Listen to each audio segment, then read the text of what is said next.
Drama seal कर जान की नेक्स्ट एपिसोड में आप देखेंगे कि नशबा बुरहान के रवैये से बेहद परेशान है। वह मानसिक तनाव में है क्योंकि उसने देखा कि बुरहान अपनी कजिन की तरफ झुका हुआ है। नशबा आसिम अंकल के घर कुछ खाने की चीजें लेकर आती है। तभी बुरहान, जो खुद नशबा के ख्यालों में डूबा हुआ था, उसे बताता है कि बीजान और आसिम अंकल घर पर नहीं है। नशबा खाने की डिश बुरहान के हवाले कर देती है। बुरहान नशबा से माफी मांगते हुए कहता है कि वह गलत था और उसे फरियाल से बात करने की बजाय सीधे नशबा से बात करनी चाहिए थी। लेकिन बुरहान नशबा की भावनाओं को पूरी तरह समझ नहीं पाता, जिससे नशबा रोने लगती है। वह अपनी मां को लेकर बहुत संवेदनशील है और हमेशा मुश्किलों से घिरी रही है, इसलिए वह किसी पर भी भरोसा नहीं कर सकती। ये देखकर बुरहान उसके आंसू पोंछता है और उसे दिलासा देता है कि उसे चिंता करने की जरूरत नहीं है। इसी दौरान वह नशबा को एक बहुत बड़ी सच्चाई बताता है।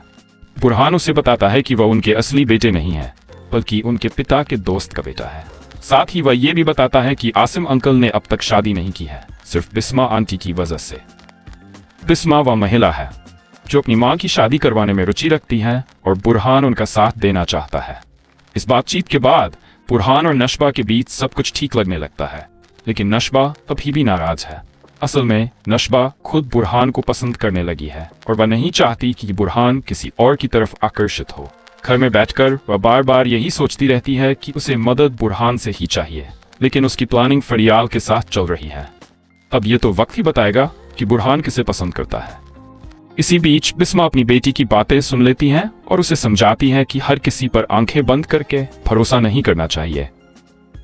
दूसरी ओर फरियाल और उसकी मां अब समार का असली चेहरा देखने वाली है। उन्हें अंदाजा नहीं था कि समार कितना घटिया इंसान है और किसी की बहू बेटी उसके हाथों महफूज नहीं है।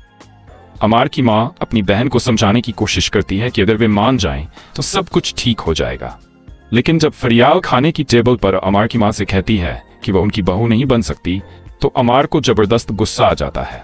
उसे ये बर्दाश्त नहीं होता कि फरियाल उसे रिजेक्ट करे। गुस्से में आकर वह अपने कमरे की चीजें तोड़फोड़ करता है। उसका गुस्सा इतना बढ़ जाता है कि वह खुद पर पानी डालता है, लेकिन फिर भी शांत नहीं हो पाता। इसी दौरान उसकी दादी और माँ वहां आ जाती हैं। दादी उसे दिलासा देती है और उसे यकीन दिलाती है कि उसकी शादी वही करवाएगी। दादी अपने फैसले का ऐलान करती है कि अमार की शादी नशबा से होगी। यह सुनकर नशबा की माँ हक्की बक्की रह जाती है। उसे लगता है कि जैसे उसकी खुद की जिंदगी बर्बाद हुई थी, अब उसकी बेटी की जिंदगी भी बर्बाद होने वाली है। दूसरी तरफ यह बुरहान के लिए अच्छा मौका है कि वह अपनी भावनाओं का इजहार कर सके, क्योंकि वह नशबा की शादी किसी और से नहीं होने देगा। ऐसे में अमार की क्या बिसात है। उधर ताया जी भी अपनी साजिशें रच रहे हैं। वे नशबा और बुरहान के बीच बढ़ती नजदीकियों को देख रहे हैं और वे इसे किसी भी हाल में रोकना चाहते हैं। लेकिन अब वह वक्त दूर नहीं जब अमार की सच्चाई सामने आएगी, क्योंकि बुरहान उसका केस दोबारा खुलवाने वाला है। पूरी जांच पड़ताल होगी और तब यह खुलासा होगा कि असल में बुरहान ने ही उस लड़की का मर्डर किया था। अब सवाल यह है कि क्या बुरहान नशबा से अपनी मोहब्बत का इजहार कर पाएगा। इस ड्रामे में आगे क्या होगा, ये जानने के लिए बने रहिए उर्दू टीवी के साथ।